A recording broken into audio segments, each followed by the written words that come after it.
expérience, je vous invite à mettre un casque. Si vous avez peur du noir, je vous laisse une bougie. Fermez les yeux, prenez une grande inspiration et laissez aller votre imagination. Il était une fois un homme qui avait de belles maisons à la ville et à la campagne, de la vaisselle d'or et d'argent, des meubles en broderie et des carrosses tout dorés. Mais par malheur cet homme avait la barbe bleue. Cela le rendait si laid et si terrible qu'il n'était ni femme ni fille qui ne s'en fît devant lui. Une de ses voisines, dame de qualité, avait deux filles parfaitement belles. Il lui en demanda une en mariage et lui laissa le choix de celle qu'elle voudrait lui donner. Elle n'en voulait point toutes deux, et se leur envoyait l'une à l'autre, ne pouvant se résoudre à prendre un homme qui eût la barbe bleue. Ce qui les dégoûtait encore, c'est qu'il avait déjà épousé plusieurs femmes, et qu'on ne savait point ce que ces femmes étaient devenues. La barbe bleue, pour faire connaissance, les mena avec leur mère et 3 ou 4 de leurs meilleurs amis et quelques jeunes gens du voisinage à une des maisons de campagne où l'on demeura 8 jours entiers. Ce n'était que promenade, que parties de chasse et de pêche, que danses et festins, que collations. On ne dormait point et on passait toute la nuit à se faire des malices les uns aux autres. Enfin, tout alla si bien que la cadette commença à trouver que le maître du logis n'avait plus la barbe si bleue, et que c'était un fort honnête homme. Dès qu'on fut de retour à la ville, le mariage se conclut. Au bout d'un mois, la barbe bleue dit à sa femme qu'il était obligé de faire un voyage en province, de 6 semaines au moins, pour une affaire de conséquence, qu'il la priait de bien se divertir pendant son absence, qu'elle fit venir ses bonnes amies, qu'elle les mena à la campagne si elle voulait, que partout elle fit bonne chère. Voilà, lui dit-il, les clés des 2 grands garde-meubles, voilà celle de la vaisselle d'or et d'argent qui ne sert pas tous les jours, voilà celle de mes coffres forts, où est mon or et mon argent, celle des cassettes où sont mes pierreries, et voilà le passe-partout de tous les appartements. Pour cette petite clé-ci, c'est la clé du cabinet au bout de la grande galerie de l'appartement bas. Ouvrez tout, allez partout, mais pour ce petit cabinet, je vous défends d'y entrer, et je vous le défends de telle sorte que, s'il vous arrive de l'ouvrir, il n'y a rien que vous devriez attendre de ma colère. Elle promit d'observer exactement tout ce qui lui venait d'être ordonné, et lui, après l'avoir embrassée, il monte dans son carrosse et part pour son voyage. Les voisines et les bonnes amies n'attendirent pas qu'on les envoyât quérir pour aller chez la jeune mariée, tant elles avaient d'impatience de voir toutes les richesses de sa maison, n'ayant osé y venir pendant que le mari y était, à cause de sa barbe bleue qui leur faisait peur. Les voilà aussitôt à parcourir les chambres, les cabinets, les garde-robes, toutes plus belles et plus riches les unes que les autres. Elles montèrent ensuite au garde-meubles, où elles ne pouvaient assez admirer le nombre et la beauté des tapisseries, des lits, des sofas, des cabinets, des guéridons, des tables et des miroirs où l'on se voyait depuis les pieds jusqu'à la tête, et dont les bordures, les unes de glace, les autres d'argent et de vermeil doré, étaient les plus belles et les plus magnifiques qu'on eût jamais vues. Elles ne cessaient d'exagérer et d'envier le bonheur de leur amie, qui cependant ne se divertissait point à voir toutes ces richesses, à cause de l'impatience qu'elle avait d'aller ouvrir le cabinet de l'appartement bas. Elle fut si pressée de sa curiosité que, sans considérer qu'elle était malhonnête de quitter sa compagnie, elle y descendit par un petit escalier dérobé, et avec tant de précipitation qu'elle pensa se rompre le cou 2 ou 3 fois. Étant arrivée à la porte du cabinet, elle s'y arrêta quelque temps, songeant à la défense que son mari lui avait faite, et considérant qu'il pourrait lui arriver malheur d'avoir été désobéissante. Mais la tentation était si forte qu'elle ne put la surmonter. Elle prit donc la petite clé et ouvrit en tremblant la porte du cabinet. D'abord elle ne vit rien, parce que les fenêtres étaient fermées.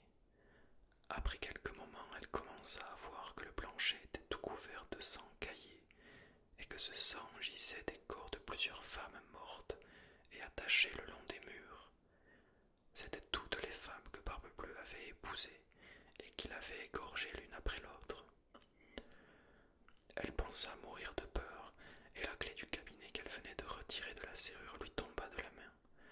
Après avoir un peu repris ses esprits, elle ramassa la clé, referma la porte et monta à sa chambre pour se remettre un peu, mais elle n'en pouvait venir à bout, tant elle était émue.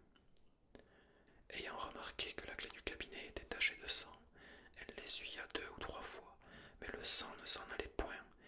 Elle eut beau la laver et même la frotter avec du sablon et avec du grès, il y demeura toujours du sang, car la clé était faite et il n'y avait pas moyen de la nettoyer tout à fait.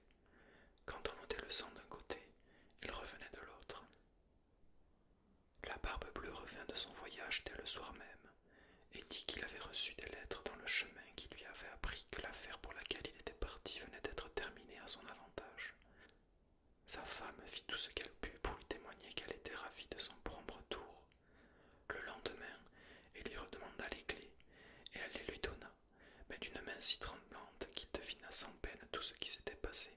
« D'où vient, lui dit-il, que la clé du cabinet n'est point avec les autres ? Il faut, dit-elle, que je l'ai laissée là-haut sur ma table. Ne manquez pas, dit la Barbe Bleue, de me la donner tantôt. Après plusieurs reprises, il fallut apporter la clé. La Barbe Bleue, l'ayant considérée, dit à sa femme: « Pourquoi y a-t-il du sang sur cette clé ?»« Je n'en sais rien, répondit la pauvre femme, plus pâle que la mort. Vous n'en savez rien, reprit la Barbe Bleue. Je le sais bien, moi. Vous avez voulu entrer dans le cabinet. Eh bien, madame, vous y entrerez, et vous irez prendre votre place auprès des dames que vous y avez vues. Elle se jeta aux pieds de son mari, en pleurant et en lui demandant pardon, avec toutes les marques d'un vrai repentir de n'avoir pas été obéissante. Elle aurait attendri un rocher, belle et affligée comme elle était, mais la Barbe Bleue avait le cœur plus dur qu'un rocher.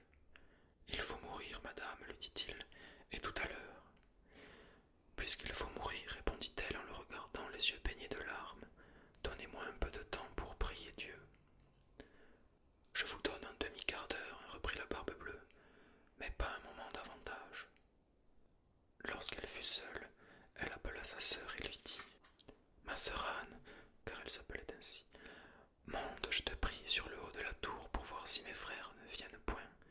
Ils m'ont promis qu'ils me viendraient voir aujourd'hui, et si tu les vois, fais leur signe de se hâter. » La sœur Anne monta sur le haut de la tour, et la pauvre affligée lui criait de temps en temps: « Anne, ma sœur Anne, ne vois-tu rien venir ?»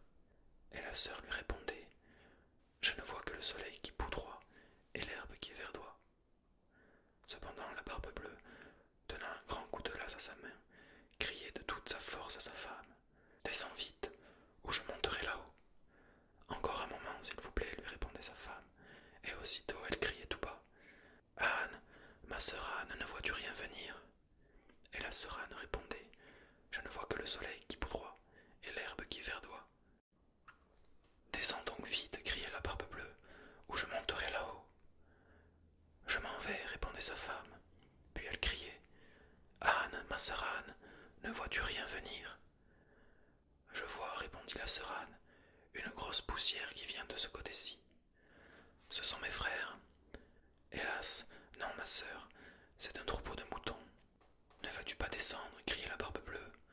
Encore un moment, répondait sa femme, et puis elle criait: « Anne, ma sœur Anne, ne vois-tu rien venir ?»« Je vois, répondit-elle, 2 cavaliers qui viennent de ce côté-ci, mais ils sont bien loin encore. »« Dieu soit loué, s'écria-t-elle un moment après, ce sont mes frères, je leur fais signe tant que je puis de se hâter. » La Barbe Bleue se mit à crier si fort que toute la maison en trembla.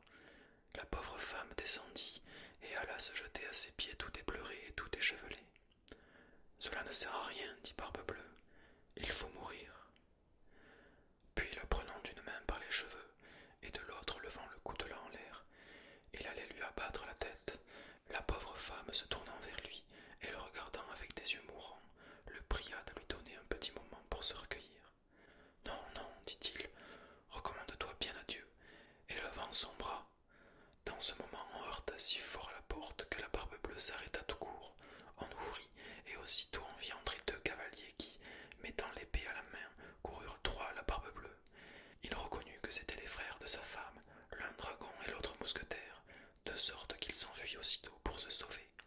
Mais les 2 frères le poursuivirent de si près qu'ils l'attrapèrent avant qu'il pût gagner le perron.